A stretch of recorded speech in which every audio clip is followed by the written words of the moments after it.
मंडळी, आपल्या चॅनलवर तुमचं स्वागत आहे. फायनली आम्ही आमच्या डेस्टिनेशनच्या जवळ पोहोचलो आहोत. आमचं डेस्टिनेशन, आमची ट्रिप आहे रण ऑफ कच्छला. 4 दिवसाची ट्रिप आहे. त्याच्यातला 1 दिवस आमचा जाणार होता भुज सिटीमध्ये. तर आज आम्ही सकाळी उतरलो आहोत भुज सिटीमध्ये आणि भुज सिटीमधले जेवढे काही आसपासचे ठिकाण आहेत ते आम्हाला आज एक्सप्लोअर करायचे आहेत. सकाळी बस स्टॉपला उतरल्यावर गाडी आम्हाला पिक करायला आली. आम्ही 4 दिवसासाठी गाडी बुक केली होती. सगळे मित्र मैत्रिणी मिळून आम्ही एक 5-6 जणांची ट्रिप काढली होती. त्यामुळे सगळ्यांमध्ये गाडी बुक केली होती. सकाळी उतरलो, हॉटेलवर फ्रेश झालो, नाश्ता केला आणि पहिल्यांदा आलो भुजमधलं हे आदियोगी महाकाल टेम्पल पाहण्यासाठी. खूप सुंदर मंदिर आहे. अगदी गावाच्या थोडंसं बाहेर आहे. शांत ठिकाण आहे. आदियोगीचं दर्शन केलं आणि पुढच्या प्रवासाला निघालो.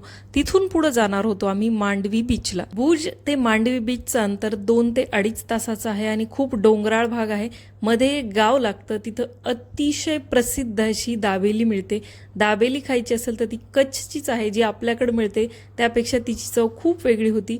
रस्त्यात थांबून ड्रायव्हर भैयाने सांगितलं तिथं कच्छी दाबेली खाल्ली आणि आम्ही आमच्या डेस्टिनेशनला पोहोचलो. मांडवी बीचच्या जवळच आहे हा विजय विलास पॅलेस, जो भरपूर सुंदर आहे. खूप सुंदर सुंदर फोटो आम्ही इथं काढले. हम दिल दे चुके सनम पिक्चरची शूटिंग इथं झाली होती.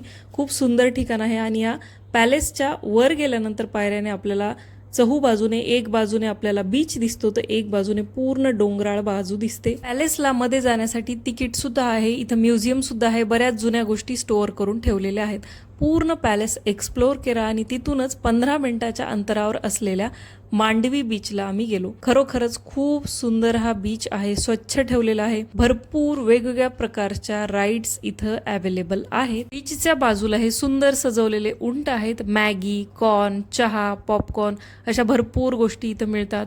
छान आम्ही 4-4:30 वाजता बीचवर पोहोचलो आणि दर्शीलची अशी काहीशी बीचवर मस्ती करणं चालू होतं. त्याला डिप्स मारायच्या होत्या, पाण्यासोबत खेळायचं होतं, पाण्यामध्ये जायचं होतं. पण मी काय त्याला लवकर पाण्यात जाऊ दिलं नाही, कारण एकदा तो पाण्यात भिजला की पुन्हा थंडी वाजते आणि लगेच त्याला कपडे बदलायचे असतात. आम्ही फुटबॉल आणला होता. छान फुटबॉल खेळला, मस्त मजा मस्ती केली आणि सनसेटची वेळसुद्धा झाली होती. सुंदर शांत अथांग समुद्रात हा सनसेट पाहिला. मन अगदी शांत झालं. खूप मजा मस्ती करत होतो, तेवढीच प्रसन्नतासुद्धा आली, कारण खूप छान वाईब्स इथे येत होत्या. खूप जास्त काही गर्दीसुद्धा नव्हती, त्यामुळे वातावरण अगदी मस्त वाटत होतं. छान सनसेट बघितला. हॉटेलवर वापस आलो. जवळजवळ आम्हाला वापस यायला 8:30 वाजले होते. मस्त असं जेवण केलं आणि संध्याकाळी आराम केला. तुम्ही जर कच्छला येण्याचा प्लॅन करत असाल तर मांडवी बीच हा पॉईंट स्किप करू नका, हे मी तुम्हाला आवर्जून सांगते. दुसऱ्या दिवशीची सकाळ मस्त डुबकी चहाने गेली. हॉटेलमध्ये गेल्यानंतर डुबकी चहा प्यायचा आनंद काही वेगळाच असतो. तयार झालो. आम्हाला हॉटेलमधून चेकआउट करायचं होतं आणि जायचं होतं रण ऑफ कच्छला. डायरेक्ट जर भुजहून रण ऑफ कच्छला जायचं असेल तर 2.5 ते 3 तास लागतात, पण आमचा मार्ग जरा वेगळा होता.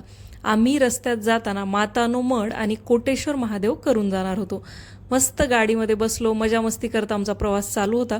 भरपूर विंड पॉवर प्लांट या साईडला आहेत. भरपूर हवा जास्त आहे, डोंगराळ भाग आहे, त्यामुळे बघायला भेटतात. दुपारच्या वेळेत आम्ही पोहोचलो मातानो मडला, जे गुजरातचं एक शक्तिपीठ आहे.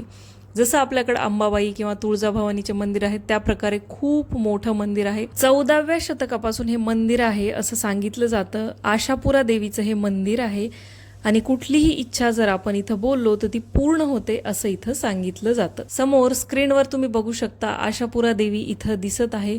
डोळे भरून, हात जोडून, प्रसन्न मनाने, शांत मनाने देवीचं दर्शन केलं. दर्शन करून बाहेर आलो. प्रसाद घेतला. इथंच प्रसादालय सुद्धा होतं, पण आम्हाला काही जास्त वेळ नव्हता त्यामुळे आम्ही प्रसाद खाल्लेला नाही. आशापुरा देवीचं हे मंदिर आहे. छान सुंदर इथं फोटो काढले. थोडा वेळ बसलो. खूप सुंदर आणि शांत ठिकाण आहे. थोडा वेळ मंदिरात आराम केला आणि पुढच्या प्रवासासाठी निघालो. पुढे आम्ही जाणार होतो समुद्रकिनारी असलेल्या कोटेश्वर महादेव मंदिरात. खूप प्राचीन महादेवाचं हे मंदिर आहे असं सांगितलं जातं. मंदिर वर आहे आणि मंदिराच्या मागच्या बाजूला पूर्ण आपल्याला समुद्र दिसतो. रावणाची जी कथा आहे त्या कथेमध्ये किंवा रामायणामध्ये या महादेव मंदिराचा उल्लेख केलेला आहे. गुगलवर जेव्हा आम्ही पाहिलं तेव्हा दुपारच्या वेळेला हे मंदिर बंद आहे असं दाखवलं होतं. आम्हाला वाटलं होतं यावं का नाही, पण म्हणलं परिसर तरी बघून येता येईल. जेव्हा आम्ही इथं आलो तेव्हा मंदिर सुरू होतं आणि खूप छान महादेवांचं दर्शन झालं. छान दर्शन घेतलं. इथला आजूबाजूचा परिसर पाहिला. तिथं खाली मॅगीचे स्टॉल होते. तिथं मॅगी खाल्ली, फळं खाल्ले आणि पुढच्या प्रवासाला निघालो, म्हणजेच आमच्या ड्रीम डेस्टिनेशनला रण ऑफ कच्छकडे. तुम्ही बघू शकता छान सुंदर रस्ते इथं चालू झालेले आहेत.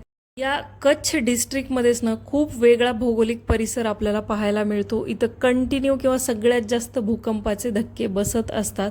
आपल्याला इथं मातीही पाहायला मिळेल, समुद्रही मिळेल आणि वाळवंट सुद्धा मिळेल. रण ऑफ कच्छमध्ये जर तुम्ही आला तर तुम्हाला टेंट सिटीचा ऑप्शन आहे, पण आम्हाला तरी तो खूप महाग वाटला. त्यामुळे इथल्या लोकल भुंगामध्ये आम्ही राहायचं ठरवलं. जो ऑप्शन आम्हाला अगदी परफेक्ट, म्हणजे आमची ट्रिप वसूल डिसिजन झाला तो.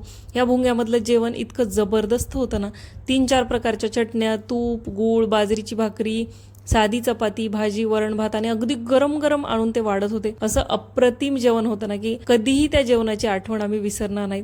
छान जेवण केलं आणि संध्याकाळी इथं कल्चरल म्हणजे इथला सांस्कृतिक प्रोग्राम ठेवलेला होता. मस्त शेकोटी लावलेली होती त्या भोवताली. आम्ही बसलो आणि इथले लोकलचे जे गावातले लोक होते ते त्यांचं संगीत किंवा त्यांचे गाणे इथं सादर करत होते. भुंगा म्हणजे काय आणि तो कसा असतो हे तुम्हाला मी पुढच्या व्हिडिओमध्ये नक्की दाखवेल. पण खूप सुंदर अनुभव होता. आजचा दिवस खूप छान गेला.